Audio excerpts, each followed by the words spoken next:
Okay, hey y'all, welcome to week 4 of the Creative Act in the Artist Way.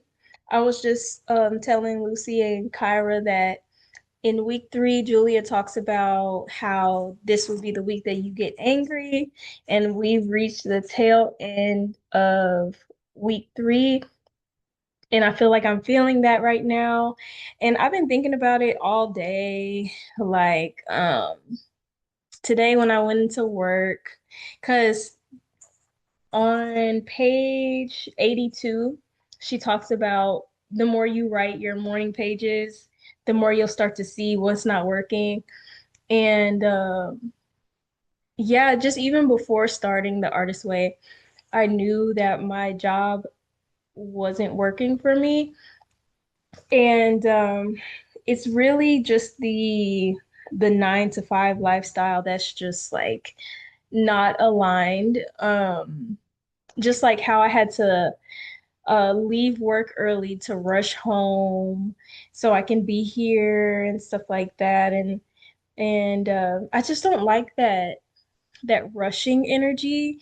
And Miriam talked about it in ooh the 1.0 where she was like productivity culture, and I was like, it's bad. It's just like because I had to slow, even before the class, like I had to slow myself down. Like, why are you trying to rush and why are you trying to do everything so fast? And I was like, you know what? You're right. Why am I doing everything so fast? So I'm so glad that Miriam brought it up in re renewal, states of renewal, I think 1.0. I keep wanting to say rejuvenation, but I know that she said the title of the class originally had a super long title, and I totally get it because I want to call it so many things like restoration, rejuvenation, rehydration, and like all the things. But yeah, this is the week that I have been feeling just like anger towards um the 9 to 5 situation, the structure of it, states of replenishment. Thank you so much. I keep calling it everything. I keep calling it rejuvenation, restoration. Um, but yes. Hey Ariel. Hey Ariel. Um, Hi. My cat looks really cute right now. So I'm like, he's like laying on the oh. RV. The landing page is up, so post the picture that you took in the landing page. It's a Google Classroom. Yeah. Uh, and I think I'll like share my screen so we can like look at it all together. But yeah, I've reached the angry point in my journey, and I've been on this angry point several times before. I've had several nervous breakdowns this year. Um, and all because I'm just overwhelmed. And so Miriam said it's productivity culture, and I totally agree because it's just like there's no point in us having to like move this fast and stuff, and we can't seem to figure out why time is moving so fast, and that's because of productivity culture. Things could be so much slower if we were just like still and present, but like constantly always having to move and produce something and stuff like that. And then I'm getting angry because um, the people who do less physical work than me um, are getting paid more than me and stuff like that, and feeling resentment because even though I work front desk, I'm still doing a job that is very close to being a server in the restaurant, which is something that I wanted to move away from when moving into corporate. So, um, corporate has its perks, but it also has this energy draining system to it that I just am struggling with. And today I was thinking about all of the adults and the our parents and the generations before us who do this for like 40 years straight, and Like I'm just like, oh my God, like I've only been doing it for like um a year or so, like working full time, 9 to 5 structure. Before that, I've only done like service industry jobs, retail, so it's just different. It's this different energy flow. And so I'm just like, I just don't see how people could do this. And I started to think about all that. Um, but yeah, I've been um exploding pictures about that all day. And when Julia was talking about all the things that come up when your morning pages and how around week 3, week 4, that type of stuff comes up. And yeah, Ariel says this is why they buried all their trauma that we are now healing. Yeah, I agree. Um, yeah, I think about my son too and how like there's just certain things that I was thinking about on the way home today.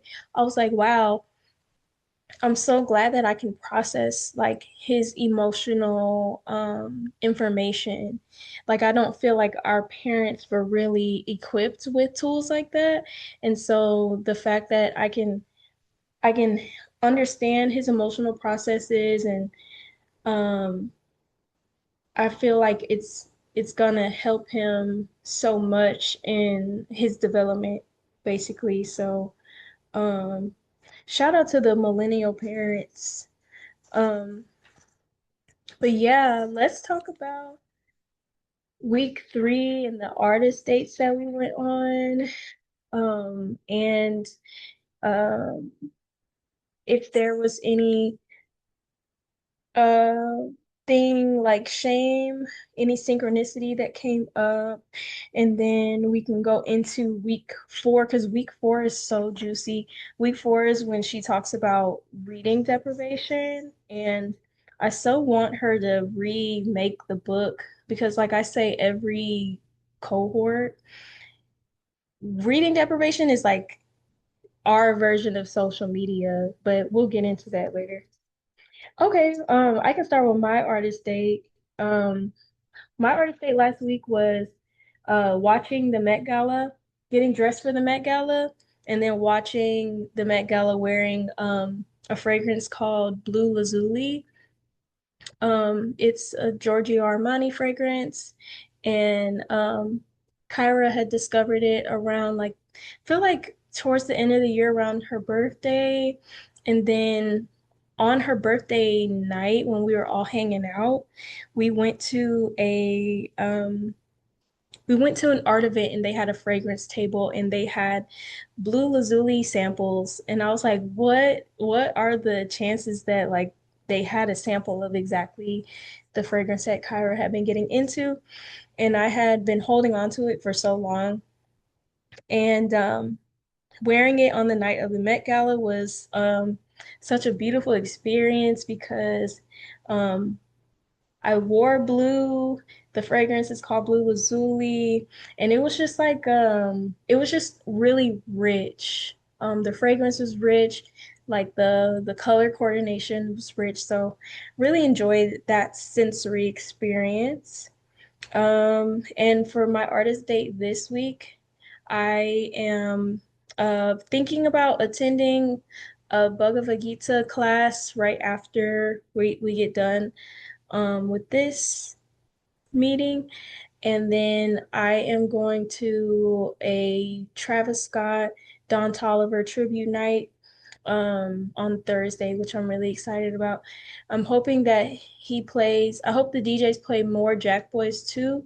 And I hope that the DJs play Don Toliver songs with Yeet, all their collaborations, because they seem to skip over those. Okay. Does anybody want to share the artist date that they went on week 3 last week?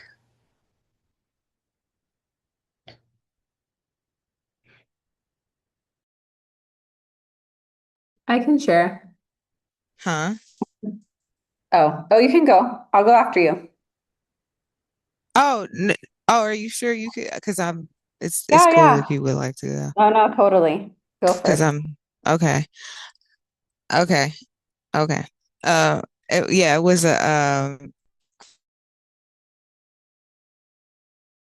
rapture R&B artist, but it was cool because this I feel like this was like a shared sort of artist date outing. Me and Tiana went to this house DJ named Louis Vega's DJ set at this new place here in Dallas called Shy Boy, which is a real cool, interesting sound, like high.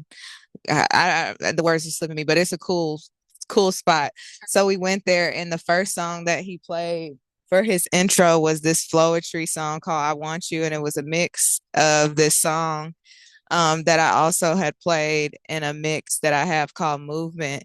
And that's a sync because I wanted to go there to observe DJs who get it, who know what they're doing, like professional DJs, because I'm interested in DJing more often. So that's all a sync in itself, just going there and then him opening up with that song and then going to the concert at the like that was Friday and then Sunday going to the concert. So it was all a sync and it was all really good. And Floetry, when I was watching them, they just performed so well. They were so energized and it's like they didn't even miss a beat. Uh, both of the women were the vocals were clear. They were engaging with the crowd so good. Like they had it going on. I was really impressed. And I was thinking too, it's just so cool how this album that they were touring 20 plus years later, they're able to do that. And all these people came out for them. Like all of these people are supporting them. And it's off of an album from like ages ago, but that's just how cool like art is timeless like that. Like if it's if it's something people are into, they'll come and see it 30, 40 years down the line. Like it won't ever go out of style, so to speak. So yeah, that was my artist say. So good. It's coming back to me now when you mentioned that when he was playing the Floetry song, you were mentioning that that mix is in your DJ set. But I wasn't thinking how that was like a sync and a push for you to like that you're like that you because you went to see the DJs to be amongst the DJs that get it because as much as we go out, these DJs do not get it. Like you can tell that they don't search for new music. They're not attuned to music. Rather, they're trying to play what they think people want to hear. And they've been playing the same song since 2012, since 2010. Like, oh, can we wrap it up? Or they'll play stuff that you can hear on the radio, and it's just like I don't go out so I can hear stuff that I hear on the radio. But I didn't connect that that was a sync and a push for you to that you're on the same wavelength as them. Like, oh my gosh, like that's like if you don't need any more confirmation, that's the confirmation. But also it's just like I think unlike the DJs that we've seen, you're attuned to music. And we haven't got to this part in the book yet, but here comes the audacity, like the audacity. Literally that, because I'm like, that's all that it is. But it's just sometimes like the people that I have studied that I admire, DJs, men and women, they always emphasize practicing. And I'm definitely on that. Like I don't want to, I mean, as far as selection goes, I'm confident in that practice. That's the on the club systems. That's another thing. It felt like just it just felt like I was seeing like a reflection of myself because I'm like, oh, I better like he's on this level, I'm seeing him like that. I'm playing that like, oh, we're in the same ballpark, basically. Like I'm oh, okay, got it. Yeah, that's super cool. And it was a lot of fun that And night. inspiring in that way. Yeah, it was a lot of fun, and I don't typically like house, but I think the conclusion is you have to find DJs that actually know music and that are attuned to it versus just, oh, house music, and then they just go to like Spotify's top 100 house songs. Like, oh my gosh. Oh, but thank you, Kyra. Does anybody else want to share what they did for their artist date? If you didn't do an artist date, type it in the chat so we can be sure to hold you accountable. I feel like I need to go over the artist day section of the book again because I need to hear it again like from a parent, like this is important and this is why it's important. Um because in my case I'm really trying to tend to the um the artist lover in me. Um because I don't have a lover right now and my Venus is in Pisces, so I'm like very hopeless romantic. So I just need to put that energy into my artist lover. Like lately my lover has been fragrance. Like that Pisces escapism has been showing up in my fragrance purchases. Um and just like fragrance in general. So, but I'm gonna also get further into that when we talk more about week 4. I can share. Um, yeah, I like to share about DJs. I've been recently thinking about how like some people, I don't know, I guess the topic, so I did go to my artist date. I went to the one person show. Um, and one, I'm in like a town of 3,000. So the fact we have like a theater that has shows all the time is really cool. And I realized I really never go. Like I think that was like the first one I've gone to this year. I think the last time I went was last year. And I was like, oh, I should go more. Though I didn't really love the show. Um, but I was journaling about how I do love, like I feel like the artist way is partly, it's like you're learning to tend to yourself better and like I guess really taking care of yourself and like knowing what you like and feeling just inspired by life also, and I was writing with like those exercise about like the investigation exercises. I was like, oh, I really do like the feeling though of like discovering things, and to discover things, you have to also like um have experiences that aren't good, like I feel like the tourist side of me loves finding like really good restaurants that then I want to like bring my friends to, but to find those I have to go to restaurants that are like this was okay, and that's also like a discovering of what my preferences are, and I'm like, oh, this show wasn't really my thing. I feel like it was more like physical comedy. Um and I just realized that's not really my thing.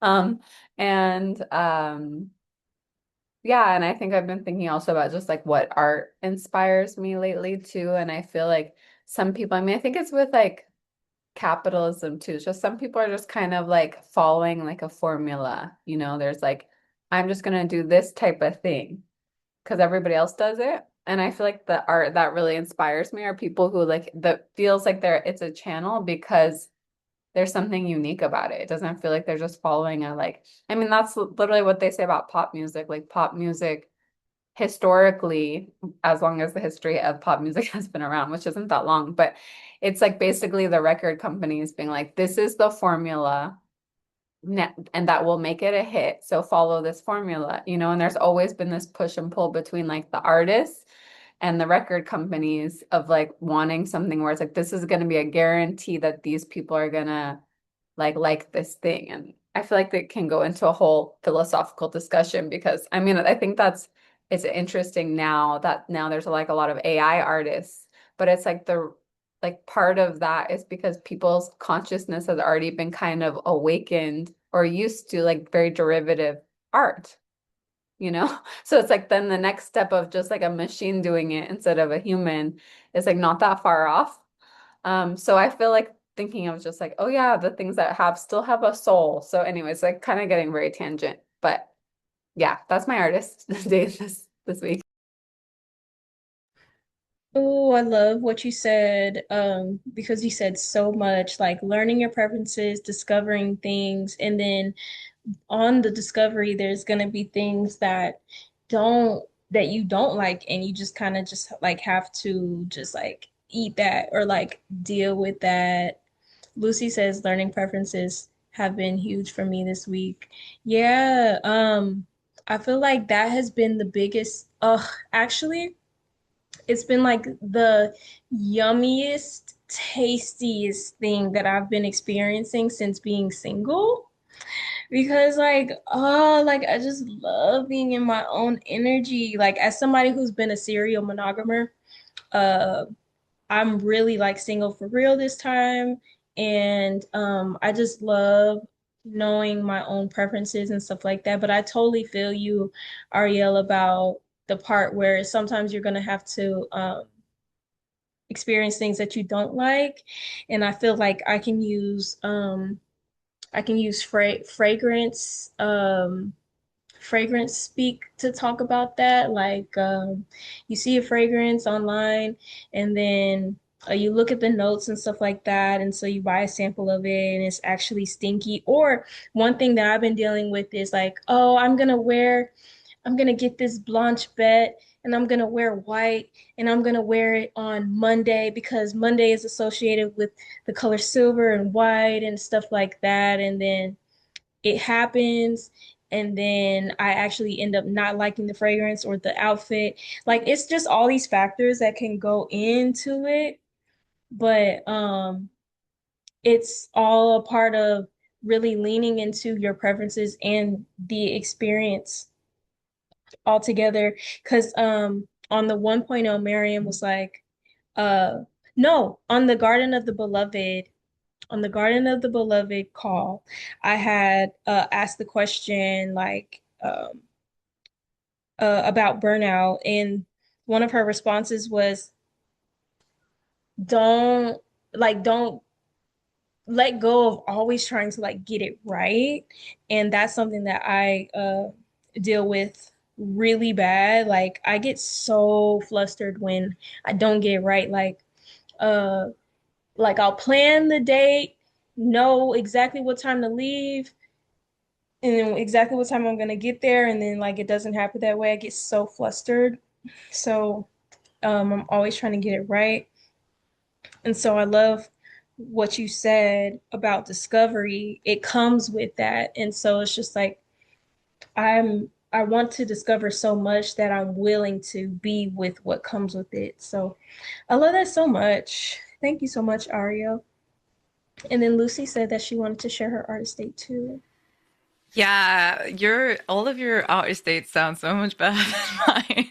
But I've really just been appreciating like the chill. So I think for my artist date, I kind of had like two. I don't know if the spring's just been hitting, but I put up some cat shelves. So I have these like really tall vaulted ceilings in my house, and there's just like these huge walls where like there's just like loads of space.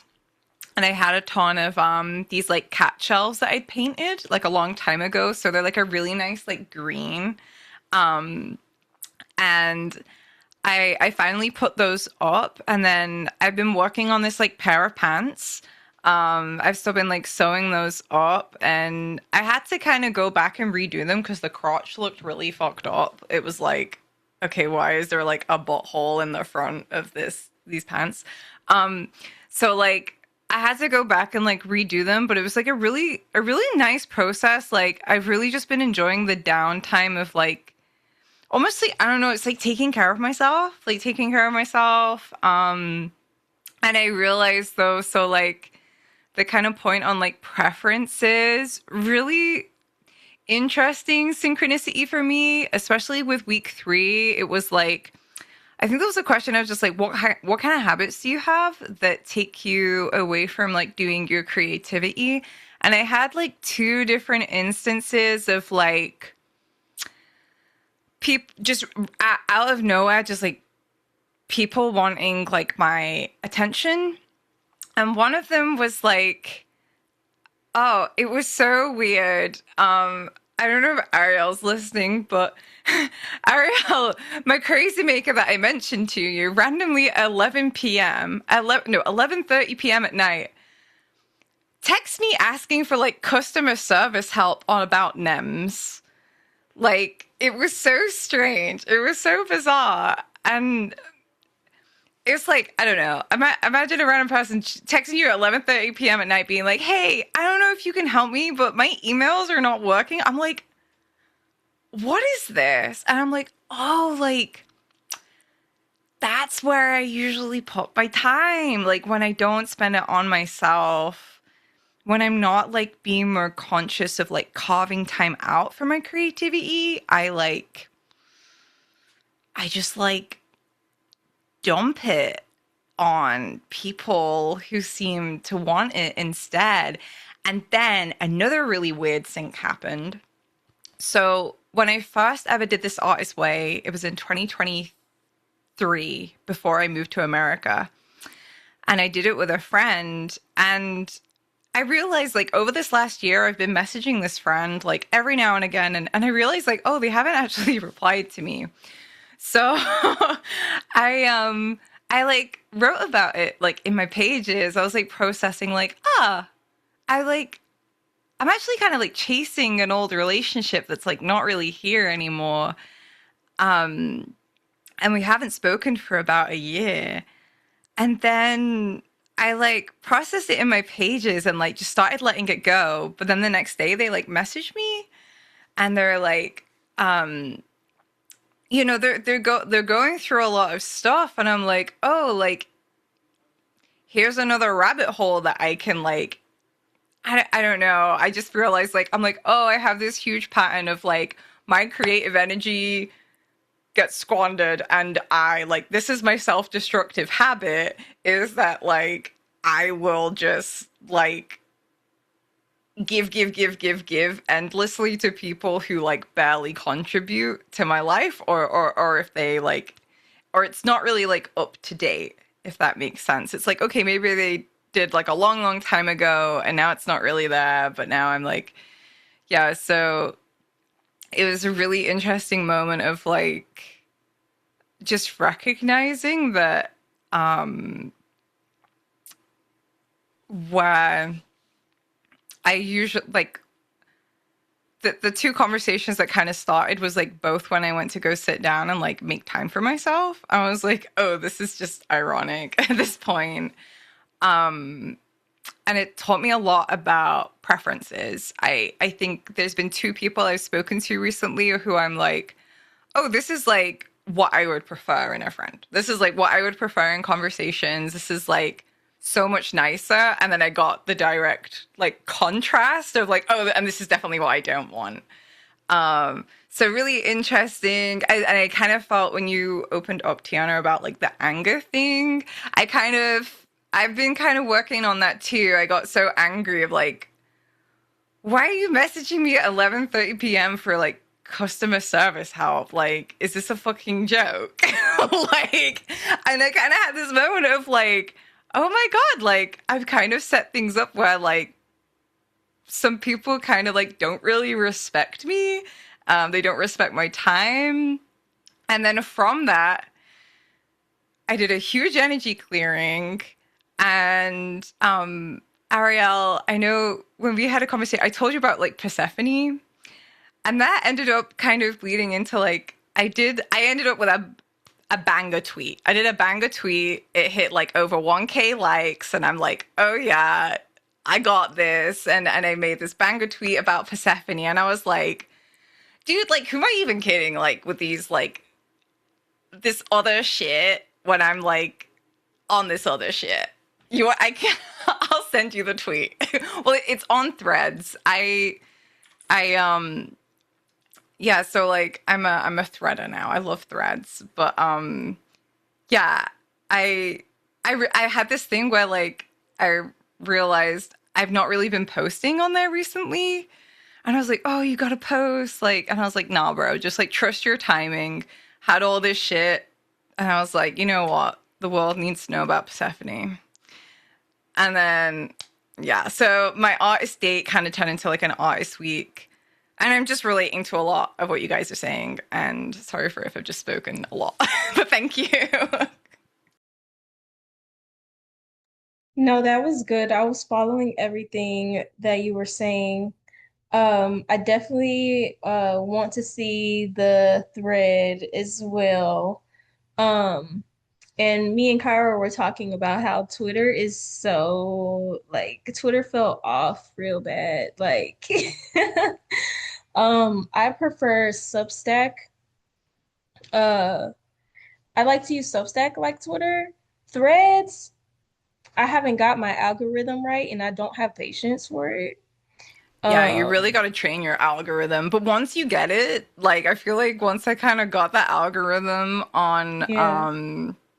on Threads, it's so good. And also too, like there's a lot of I've got a lot of business from there as well. Okay. Like clients and stuff. Like I've never really used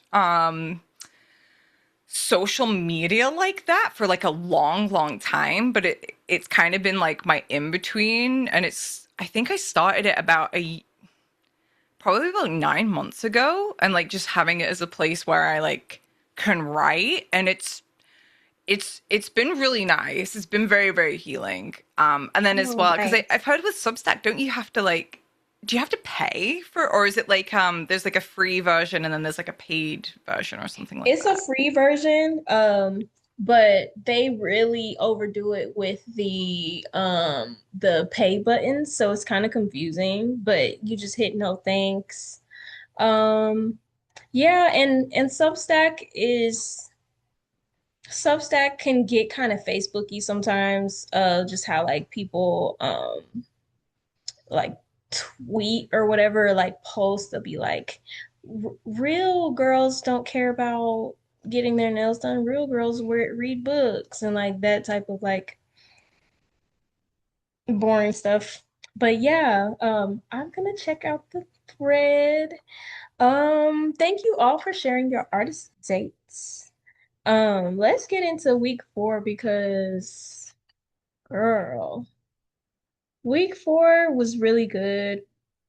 I feel like we've entered the heart chakra um with week 4, and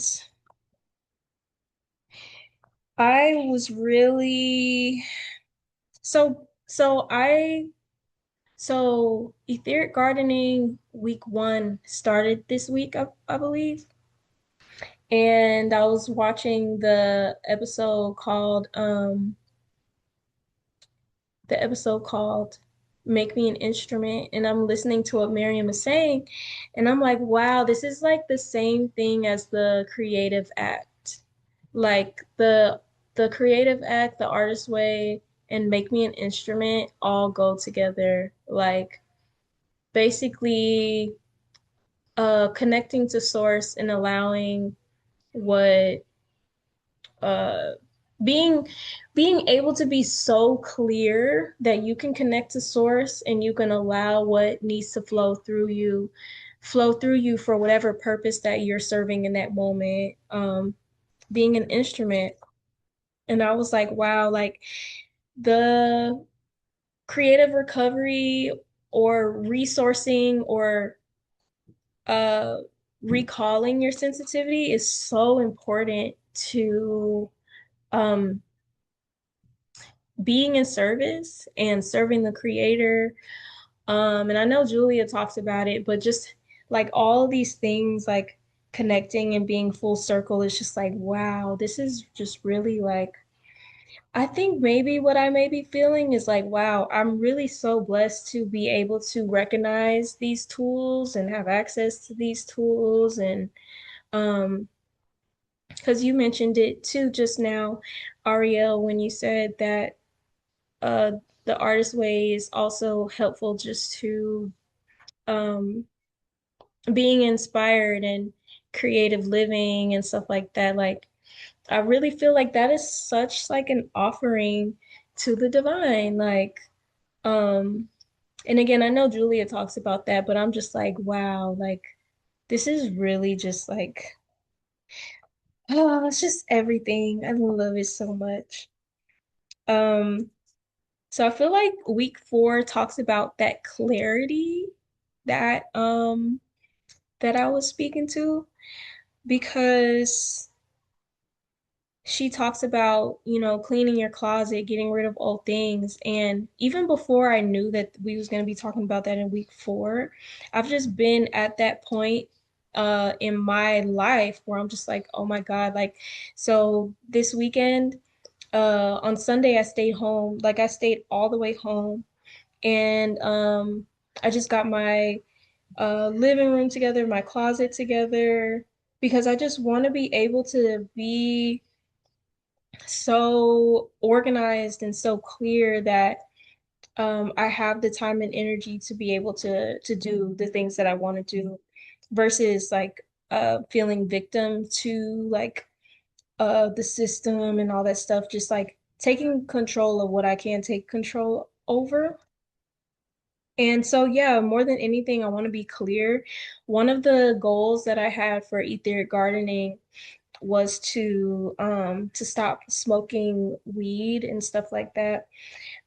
Because I just want to be clear, like I want to have access to my own information and I want to be attuned to what is coming through as well. Because on page 85, Julia says, the snowflake pattern of your soul is emerging. Each of us is a unique, creative individual, but we often blur that uniqueness with sugar, alcohol, drugs, overwork, underplay, bad relations, toxic sex, underexercise, over TV, and undersleep. And I do a lot of these things. I love sugar. I love smoking weed. Like I love being high. Um, Overwork, I do feel like I burn myself out. Underplay, I feel like I don't uh find days of discovery. Like how Ariel mentioned, bad relations. I'm kind of like void in the relations department. Under exercise, totally haven't been as much yoga as it should be. So yeah. And so yeah, I feel like because etheric gardening too is 9 months. I feel like that's like a long time to strive to like stop smoking weed and all that stuff. But I know that I just want to have a different relationship with it because my body is responding to it. Like my mind wants to do it, but my body is responding to it. Like, okay, this is not working for us anymore. And I'm just like, ugh. I was telling my son's dad the other day, because I often like to smoke with him, and I told him that I don't think I'll be able to smoke uh blunts any no joints. I don't think I'll be able to smoke joints anymore, or I won't be able to like inhale weed with smoke. I feel like edibles would be like secondary. And I was telling him, I was like, it's just like I feel like I can't have any fun. Like I feel like my angels, like they just don't allow me to have any fun. So that's like a mindset that I've been working with. But I feel like I need to do more morning pages to work through those feelings because I've definitely reached a point to where I just want to be as clear as possible. So that covers the honest changes part of the of week 4, she basically says that the more we do our morning pages, the more we'll start to see these patterns that we keep writing the same thing every morning. I hate my job, or I hate my boyfriend, or whatever. Yes, Ivan. Okay. Um, so yeah, I admit that I do blur my uniqueness, and I feel like that's her way of saying like you turn your vibration down with sugar, alcohol, drugs, overwork. She says it's normal to yearn for some rest when you are moving so rapidly. What you will learn to do is rest in motion, like lying down in a boat. Your morning pages are your boat. They will lead you forward and give you a place to recuperate from your forward motion, which is so true. She also talks about how it gets to a point to where when you forget to do your morning pages or when you're not doing your morning pages, like you can really feel it. And that was definitely me today. So I did find some time to have some morning pages today while I was at work. Here you go, Ariel. I just want to talk about this topic because I think it's just really interesting. I feel like she talks about this. I feel like also in the Women Who Run with Wolves, they talk about it a lot. Is like basically how much we're feeding our soul life, is how she says it in Women Who Run with Wolves. And I feel like in the artist way, they also, I feel like in both ways. I think in Who Run with Wolves, she talks about how someone might date this like bad boy artist or whatever, but in a way, it's like to get more of this soul life. But in a way that's like actually not fulfilling, right? It's not actually what you're looking for, but you're like looking for fun. And instead of figuring out how to actually give that to yourself, you like maybe are in a toxic thing with this person who makes you feel crazy or whatever. It's kind of like the crazy makers too. It's like instead of allowing ourselves to do it for ourselves, it ends up coming out sideways, you know? And I remember when I first, I think, did the artist way, I think that's when I was like, oh, I always date artists, you know? And I'm like, it's like the shadow artist, like, oh, I can be around this scene or whatever through this person, but I can't do it for myself. And I've been really going into like the deeper core wound levels of this stuff of like both play is something that on a nervous system level, they say that if you have trauma, like it's possible that you didn't feel safe to play. And so I actually feel like when I think back, I don't actually think I did a lot of free play, even like as a child, other than like maybe at school or something, but like at home.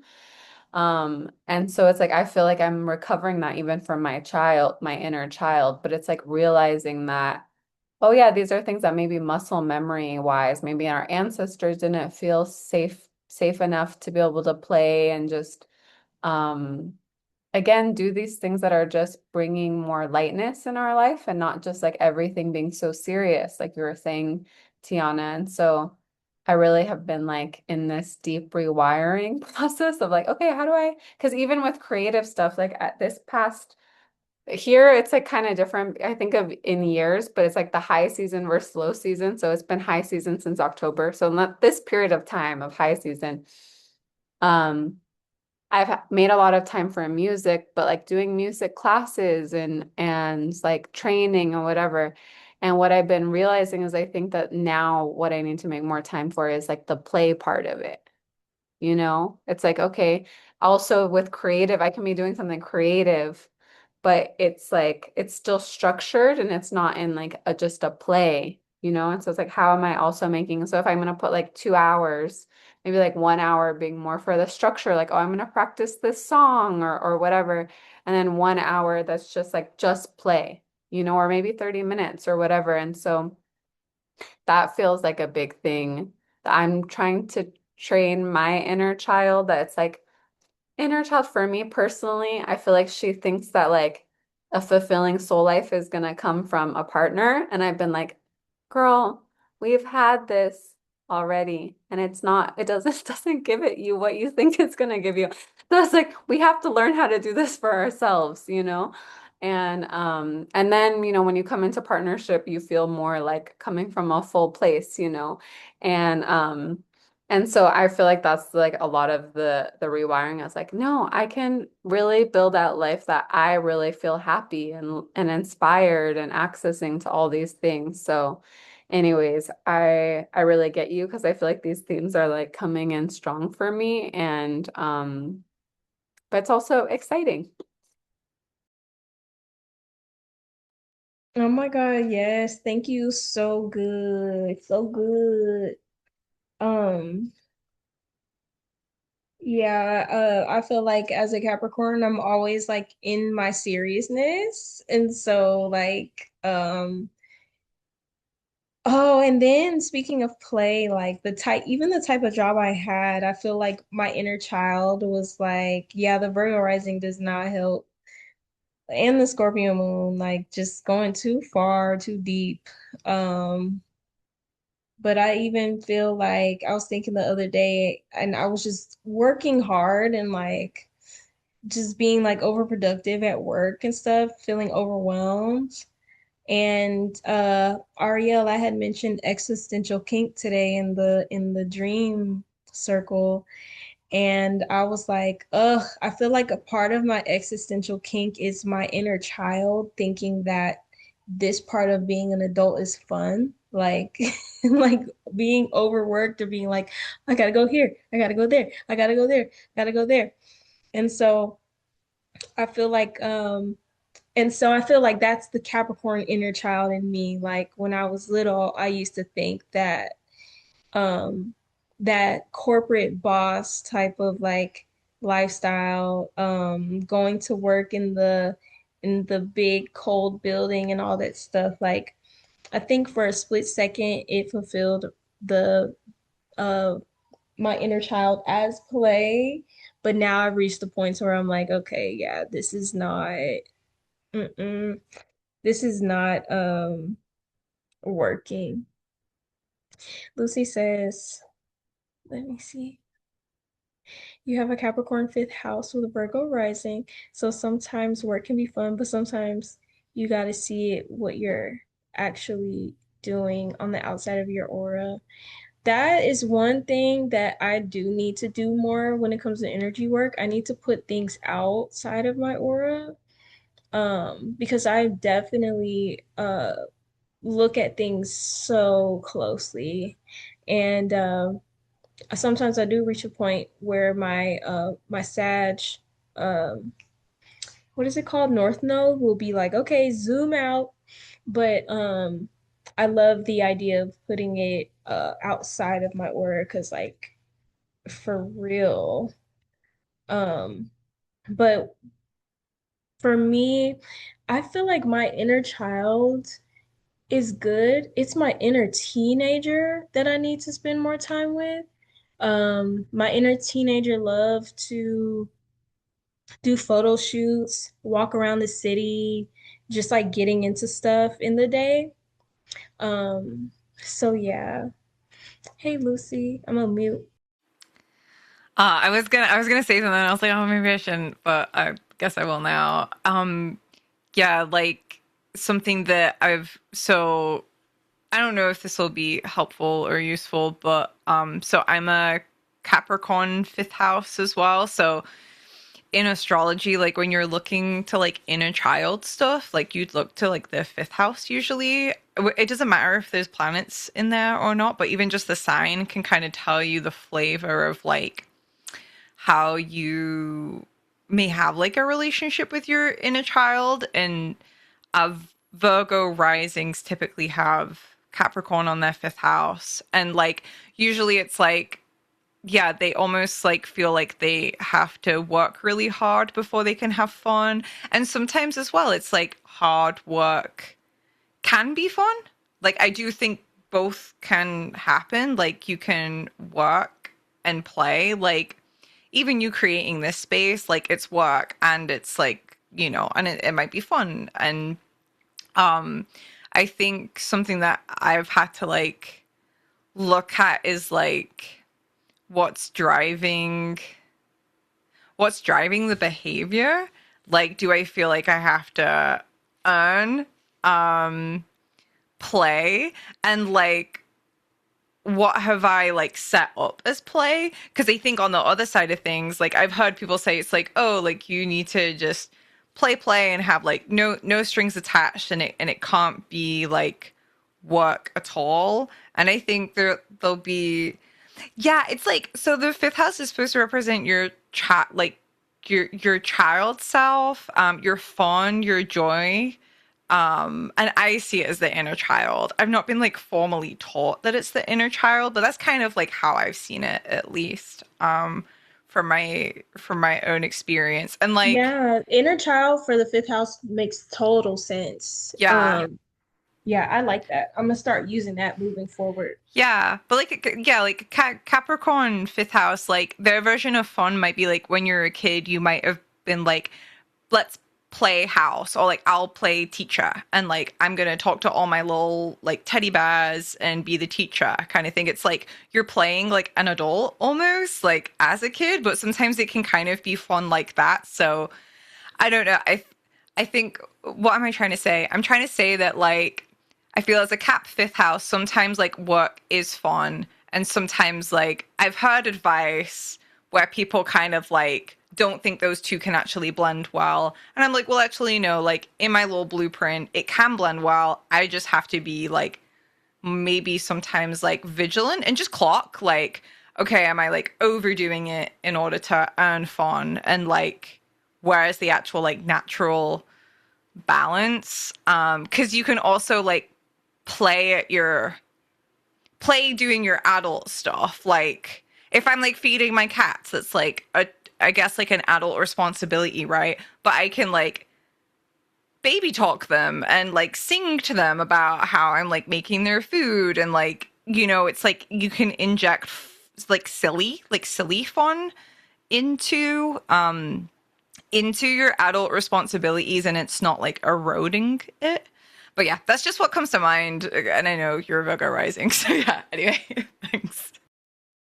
That is spot on. And then not only am I a Virgo rising, but my Venus Pisces is in the sixth house.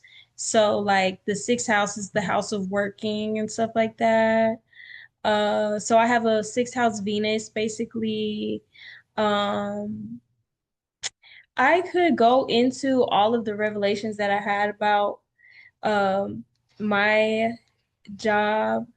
Um But I honestly, I need to do morning pages about it. That's what that means. I feel like when I don't do my, well, I know when I don't do my morning pages, I be oversharing. Like I'll be trying to process things with other people that I know that I can process with my own counsel. So yeah. I gotta come in and say something because I literally was just saying that to my friend. I was like, I feel like I'm telling you stuff. Oh, I'll say my lover. How about that? I was like, I feel like I'm telling you stuff that I should be journaling, and I feel like he didn't understand what I was saying because he's just like, no, you can talk to me. You can. I'm like, no, some of this stuff is too explicit to tell you, not and not naughty hmm explicit, but just like too raw. Like it's not processed yet. I'm trying to process feelings with you when I just want to share the process afterwards. Like I don't want to. Yeah. This is too messy, basically. Like Yeah. I feel like I'm talking too much or I'm oversharing. So I totally get what you're saying. It's It's like, like either journaling or morning pages. Like somewhere I need to be writing this. I need to talk to God about this, which is the morning yes. pages, et cetera, et cetera. So yeah. Yes, the morning pages, how she said on page 85, yearning for rest, your morning pages are your rest in motion. I've actually come to realize that along my energy work journey, like even before getting into etheric gardening, I was like, okay, so I need energy work and I need to write morning pages, which for me equals 3 pages um, every day. It doesn't matter what time, because it is a form of channeling. It's a form of, it really does get your thoughts off of the, out of your mind and onto the paper and kind of just like because before the morning pages, I would journal, but I would censor, I would journal censored, like, um, having read books like The Secret and stuff like that, I wouldn't say exactly how I would feel in my journal because I would be like, oh, if I write that I'm so angry and I hate my job, that it's gonna bring more hate and more anger to me in my job and stuff like that. But when Julia explained what the morning pages are for, I was like, oh my God, this is exactly the way that I need to just get it out. Like, um, suppression is just not it. Kyra, you silly. Lucy said, I've been doing energy work inside the morning pages a bit. I will write to my angels to do stuff for me as it comes up. Ashe, yes. How the body excretes toxins daily. Essentially, morning pages. So true. Grishby says, the morning pages are essentially excreting those things daily. So fucking true. Like, because you can really go in on the morning pages. Like, you can. Lucy said, for real, I think the morning pages is what I needed out of everything. Ashe. Ariel, I sometimes like to say this part of me feels. Oh, I like that. My inner child feels. Yes. Because, yeah, just naming it like that. And I remember me, Grishby, and Kyra, we went to this one event and the lady asked us to journal. And I remember me and Kyra looked at each other like, okay, does she want us to oh no, she was just like, write whatever comes to your mind, whatever comes to your heart, la la la. And me and Kyra looked at each other like, okay, so are you sure? Because we're gonna go in like morning pages style. Like we're gonna say exactly what is coming up. And that ended up being like, this is dumb. I don't feel anything. This is pointless. Like, which is just so like it's almost as if like still in spaces where you're being told to be open and express yourself, it's like you still can't express yourself because people are like uncomfortable with like real raw feelings like that. And so just like Julia giving us that permission slip basically to just like let it all out has been a game changer. So yeah, for me, energy work and morning pages are a must. Um yeah, because it's really like it's my meditation. Um Lucy says this is making me think of the cartwheels at the supermarket. What do you mean? I'm so bad at typing. I was thinking like because you're describing like, oh, it's like people want you to be open, they want you to share, and um yeah, like it Yes. made me think of your dream of like, yeah, there's like the cartwheels in the grocery store. It's like, this is really cool. The cartwheels are so sick, but it's like sometimes like people don't find it like appropriate. Like sharing with somebody like, oh, Oh, like, you know, the like, you know what when I read cartwheels, I thought you meant like the cart wheels, like the oh, like the shopping wheels of cart. a shopping cart.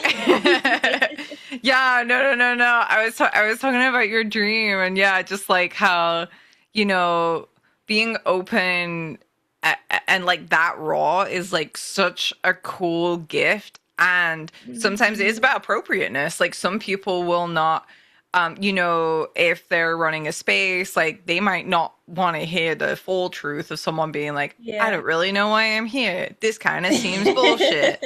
You know, they're actually not Yeah. ready for that. Yeah. So yeah, it's interesting. I love like I think it's like Mariam that like I feel like helped me to learn to like listen to the moment of like where is appropriate.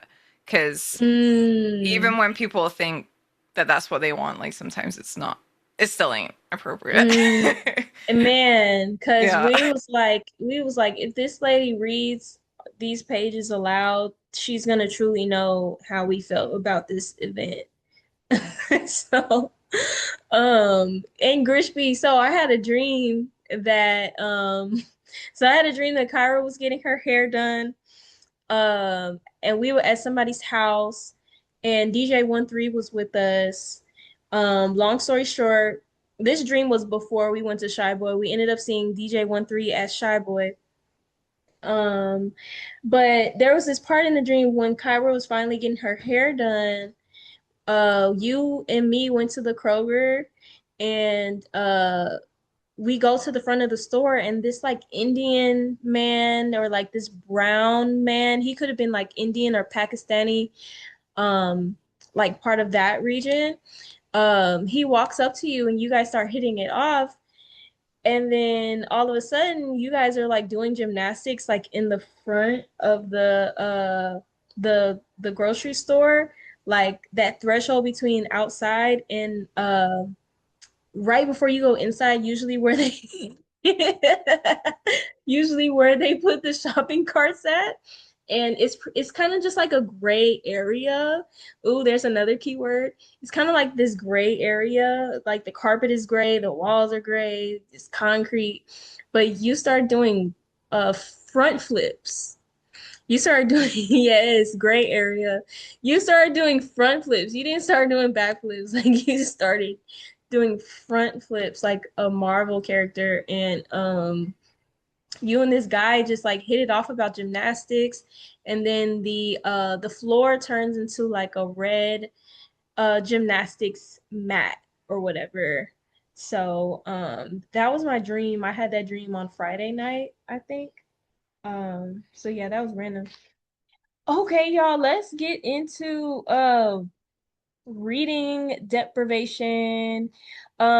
If we have time, I'm gonna go back to buried dreams and exercise, but I find it very important that we talk about reading deprivation because again, if Julia were to rewrite this book, she would so need to cross that out and put social fucking media on that part because that right there, oh my God. Like one thing that has been bothering me is when you go on Instagram and you accidentally swipe left or right and these obscure reels come up, and it's just like the weirdest type of content you've ever seen. Like it's just very disturbing type content.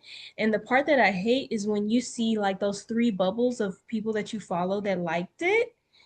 And I'm just like so disgusted because I'm just like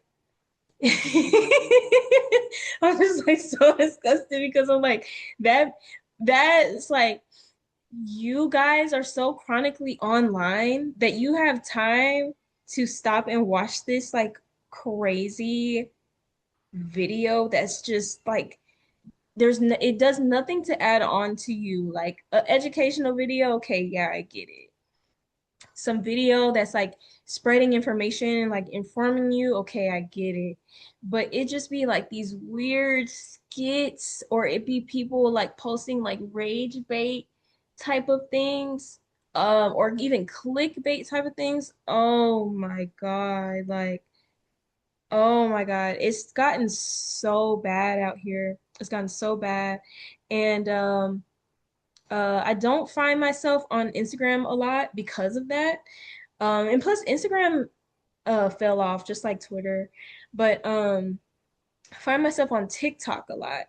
And TikTok is really weird because the algorithm works really fast. So like it often listens to me and Kyra's conversations. So I'll be talking about how I'm ready to straighten my hair and have my hair be like inches down my back. And then the moment I get off the phone, it's a 10-step video on how exactly to grow my hair like that.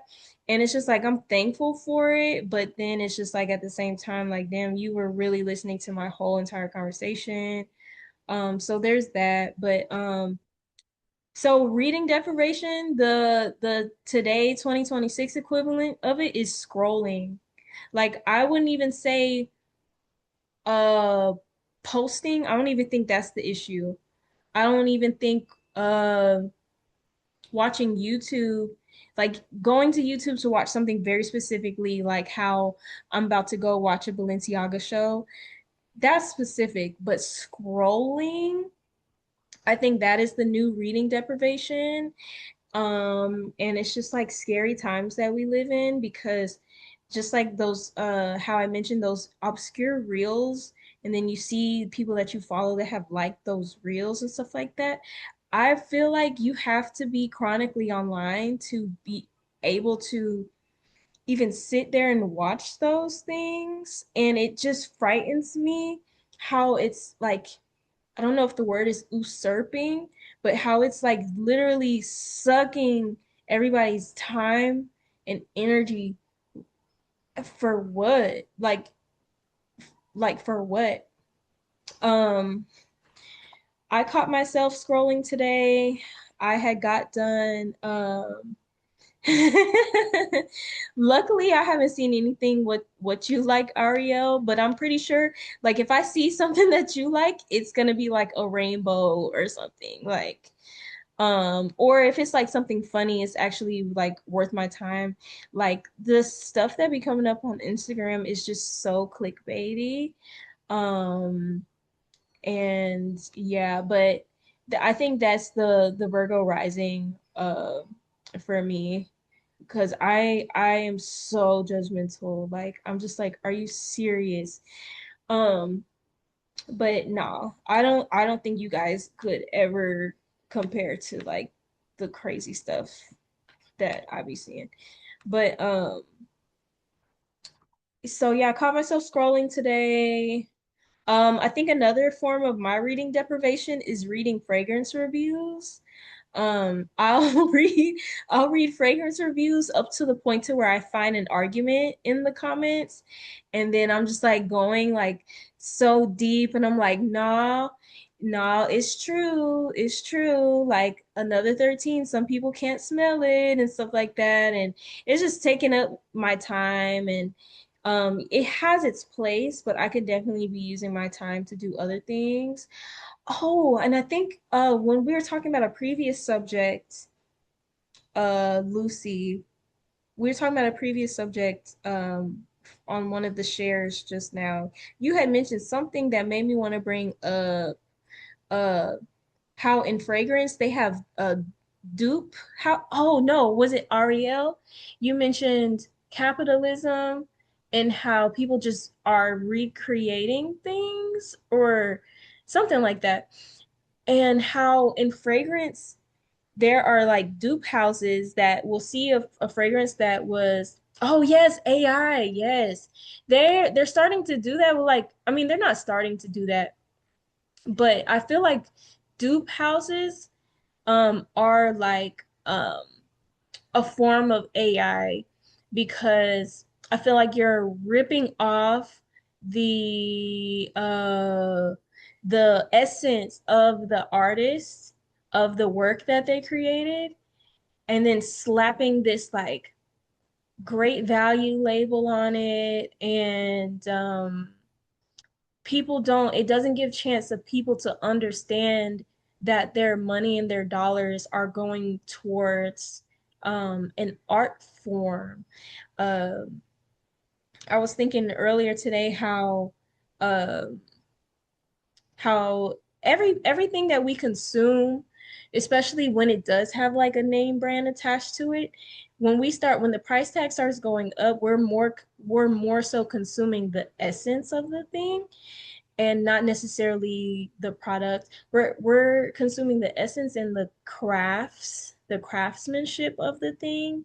So it's like more worth it to put your money towards that than to be like, oh, I need this thing. Oh, I need it. And then like you're getting like the gasoline version of it, like but yeah, it feels so AI and it feels so artificial. It feels so copy and paste, and it just puts a bad taste in my mouth. I'm gonna mute for Lucy. Yeah, I was just gonna say, I kind of went down like an essential oils pipeline, I think like a few months ago, and I was making like essential oil blend, like sprays, like energy sprays and things like that, and soap.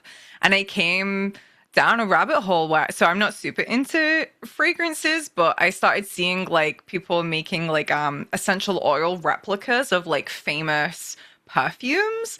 And I found that really interesting because I'm like, on the one hand, like, so weird memory. When I was like 10, I had a boyfriend whose mom bought me like Chanel number 5. And I'm like, I remember it smelling really good. And I'm like, I've kind of always wanted it. And now I'm like, I think it's like over $100. And I'm like, I don't know. I don't know where I'm at with that.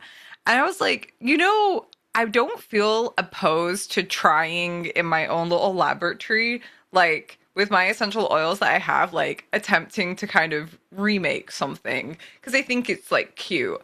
But I think it's so different when it's like synthetic, like cheap, um, kind of like nasty. It's like made in like a little warehouse or like just a place where it's like workers are underpaid, all that stuff, and it's like synthetic and shit, and like you've tried to backwards engineer someone else's art and then try and like sell it for cheap. And I think like my approach has been recently of like, okay, well, I don't want to do like that, the other thing. I don't want to buy Chanel number 5. I don't want to go like do the other thing. But I'm like, okay, well, let's see if I have like any essential oils that I already have. And like maybe I can have fun like making my own version. And like even if it's a skew, like I'll probably find like my own cute little variant of what I like in it. But yeah, that's really yeah. I've seen that a lot. And I didn't know that was a thing. I didn't know that was a thing. Like people trying to recreate like yeah, like cheap versions of things. But it also makes sense. Like and also I feel like there's a cool unique but in between. Like I kind of support that. Yeah, definitely. Like making it yourself and making it for you and stuff like that is um it's totally different. Like that's more of like a personal experience. But like people go off and make businesses off of um yeah, people go off and make straight businesses. Like for example, it's different. Like when I went to the Dollar Tree, they had some inspired by fragrances there, and I'm like, okay, yeah, this is cute because it's it's like a different like they're not trying to aspire to be anything. They're just providing like options to people at the Dollar Tree. But then there are copycat companies. You see it in fashion too. You see somebody will come out with some design and then they'll have like copycats of it. It's just like, oh, and it's just like your whole personality is based off of copying somebody else. And I just can't get with it. I can't get with it in any industry. But yeah, that when we were talking about AI and copy and pasting and that type of thing, that counterfeit, not using your own soul essence type of energy, it's just I can't. I'm so grossed out by it. Um, but yeah, that was a sidetrack. But yeah, reading deprivation, I caught myself scrolling today, and I was able to find a few things that were pretty good, pretty insightful, because I've gotten my TikTok algorithm to be pretty good. But I noticed that uh I've been uh using it to kind of just like distract myself. And so um also being okay with like the silence in between not being stimulated by something. I've really been enjoying that. I feel like Miriam mentioned that in the rejuvenation class. She said silence too, like adding silence to your your regimen. I can totally relate to that. I feel like Sophia and silence has come in uh for me this year. um yeah, like um yeah, just like how the first thing that was ever present in the universe was silence, and then just like returning to that. It's not scary. It's so beautiful. I remember Miriam mentioned uh the ground zero, or like the 0 point. She called it the 0 point. And so I feel like when I'm not scrolling, I've come into a 0 point. Oh, thank you for my kiss. Welcome. I feel like when I'm not scrolling, I come to that 0 point, and it's nice. Like it's really nice. But I also think that productivity culture um powers me to feel like I need to scroll and stuff like that. Um, so I'm not really active on Twitter because Twitter fell off. Um, I feel like I have good self-control with Instagram, and I feel like I have good self-control with TikTok as well. But for the most part, I also wanted to share that for the most part, I feel like I've been doing really good with silencing social media. Um, on Twitter, for example, I unfollowed and muted a lot of accounts. And also I've been going on, like, if I don't like something, I block it. Like I don't even hit not interested. I just straight up block it because I feel like everybody is posting in a way. So like if you post one gossip video, if like one gossip video comes across my feed, that means that you're a gossip page. So I block it. And then I've just been blocking everything. And there's this one Twitter account that was so noisy to me. Um, I had said in the chat in one of the NIMS classes that I actually muted all the astrologers because they're so noisy. They're so noisy. Like they just, anything that goes down, they're like, see, I predicted this in 2012. And it's just like it stops being about like the actual spiritual message and stuff, and not the actual like, what can we do to like, what can we do about this? It's always like, see, I knew it. I knew it. And it's just weird. But I muted all astrologers. And so there's this one specific account that I muted. And Kyra had sent it to me and was like, she's still on the same thing. And I had even had the thought prior to Kyra sending me a tweet that she was just reiterating.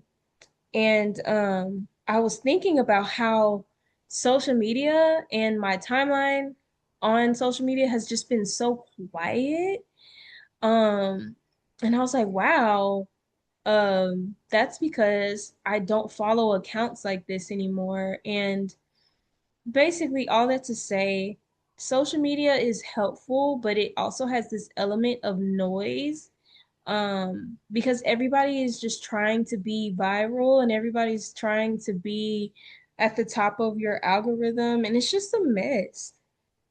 Ooh, energetically, it's just a mess. Like, if I could spray my pink yarrow echinacea environmental solution spray on social media, I would just so spray. I should spray my computer. Um, Another energy work tip that I use whenever social media gets too much, I like to place a black tourmaline on my device, and I feel like that really helps. Okay, I'm gonna mute. I really like that advice. So, like, because I'm in a space right now where, like, I mean, I don't have to use social media. I kind of like, I'm in and out of it. I kind of feel I get the timing. I'll get a message and I'll kind of get the timing from my guides to like say something and I'll post it and then I'll kind of like disappear again. And I feel like there's so many times where I've had to like do energy work on my phone. Like I'll do a grounding cord to my phone. I will clear like hooks and attachments and I it's been interesting because like so bef- before this last like year, I used to do like live stream stuff. So it's like constant, like it's like you're literally building connections and cords through the device almost. Like so I had to do like a huge cleaning and clearing through that way. But so now I've kind of been like teetering into like using Threads. It's been so interesting, like yeah, like you really do kind of have to. I've felt for me that if I want to use social media, I've had to just be like so delicate with like um really clearing my like algorithms, and like if there really is even just for a second something that makes me feel uneasy or odd, like market is not interested, and like keep it, it's one of those things where it's like you do kind of have to like um, make more of a step to engage with the things that you do like, and really train your attention to not even like spend too much time looking at a particular post, because they also track that too. Even if you don't like it, even if you don't reply to it, even if you don't follow the account, even if you just look and you're reading it, like, and you spend just a little bit too much time on that post, like it tracks that it's piquing your interest. Um, and I've always found that really fascinating with social media. So I think the reading deprivation thing is going to be really really interesting. Like I know that um I think since we started the Artist Way, I've kind of curbed like a weird addiction of like checking my emails all the time, even though like I'm not even waiting for anyone to email me. I just keep checking them. And I've like kind of stopped that. But yeah, I liked what you said about wanting to spray the environmental essence on social media.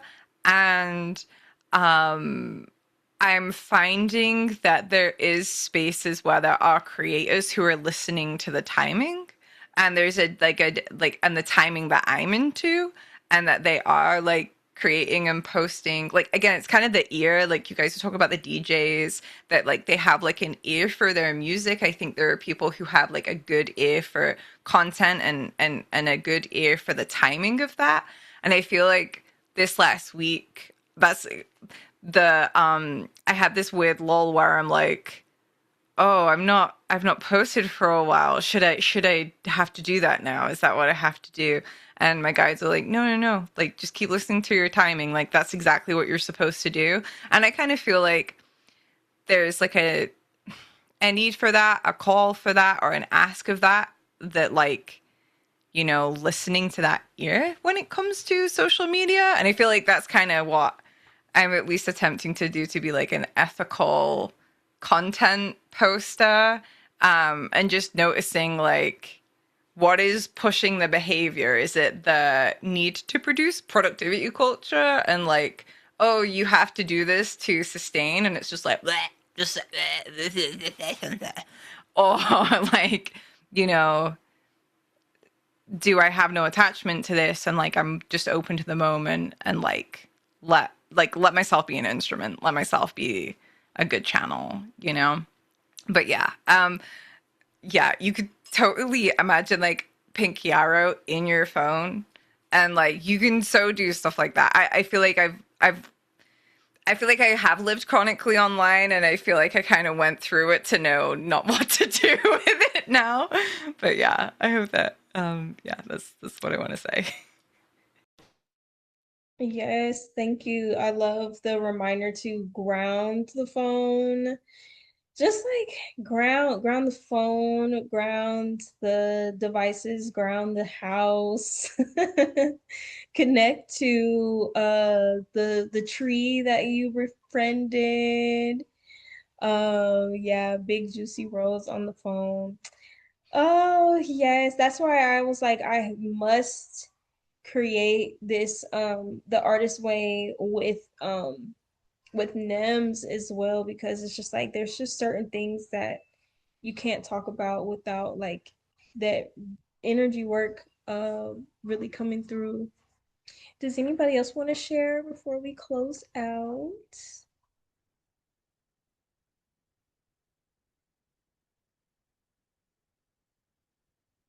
I love the part where she says write your artist prayer. Um which is gonna be is which is great because in EG2 it's time to write our own prayer. Um, she says, "Thy will be done" is a great way to seal it. Um, yeah, this is so this is so like it's giving me life. Like this is really feeding me and uh in tandem with etheric gardening. So yeah, that's the I have task for today. one. Oh, yeah, go ahead. I'll just say that I actually am a little bit behind in that I didn't finish reading chapter 4. But I was looking at it and I see that like boundaries is a big theme, and I just feel like I feel like it's a theme throughout the Artist Way, but I literally had a session today with Miriam and like literally it wasn't even my calendar. She texted me like, I'm here waiting. I was like, oh my God. So anyways, I was late to the call. And but the theme that came up was like energetic boundaries. And she was like, it's not even, you don't even need to say anything. You just need to like be energetically clear. Because we're talking about friendships of like individuation, you know? And I'm like, oh yeah. So I just feel, and I think that this whole process is a really big process of individuation, of like really getting clear, what are my needs? Who am I? What do I like? Like we're talking about preferences. So I feel like this week I'm gonna lean into the boundaries theme and probably maybe work with Pink Yarrow this week. So I just wanted to name that. I love that. Boundaries came up for me in my new moon reading, from Doreen Virtue's Goddess deck. It's Ishtar for boundaries. And boundaries is kind of like, oh yeah, Lucy, I was gonna suggest for you metaphysics of minding your own business as well, because you were mentioning how people will energetically come in right when you're about to sit down. Yeah, metaphysics of minding your own business will clean that right up. Like I always share that when I implemented the practices in metaphysics of minding your own businesses, I was in a relationship at that time with like a real, oh yeah, my hater, the one I was telling y'all about at the beginning, like my biggest hater. I was in a relationship with him and I literally just energetically pulled my energy back, and the backlash was so potent just off of energetically pulling my energy back. So that's why I say uh, take that with caution, but it's just so like it's so important. And Ariel mentioned energetic boundaries. I feel like I need to revisit energetic boundaries in NIMS. Um, I need to pull out Cindy Dale's energetic boundaries, because, like I said, boundaries have come up in my new moon reading as well. And boundaries with myself, especially because I feel like once you can't expect other people to honor your boundaries if you're not even honoring your own boundaries. Um, so yeah, I'm in there with y'all for real. And then there was something else that you mentioned, Ariel. Um, Dang, I can't remember. But the landing page is open, y'all. I guess right before I get off, I can just show you guys. I can show y'all what I've come up with. Hmm. Yeah, as we enter into week 4, I'm ready to just really get serious about really getting the medicine from this book and from these practices. Um, yeah, and then also along with where we're at in NIMS with productivity culture and stuff, like it just has me looking back and like reflecting, do I have to rush? Like, okay, I only have 20 minutes before um the book circle starts. Like, am I gonna freak out or am I just gonna do what I need to do um before? it. You know what? Actually, I'm gonna post the link for the landing page in the chat, and then we'll just go from there.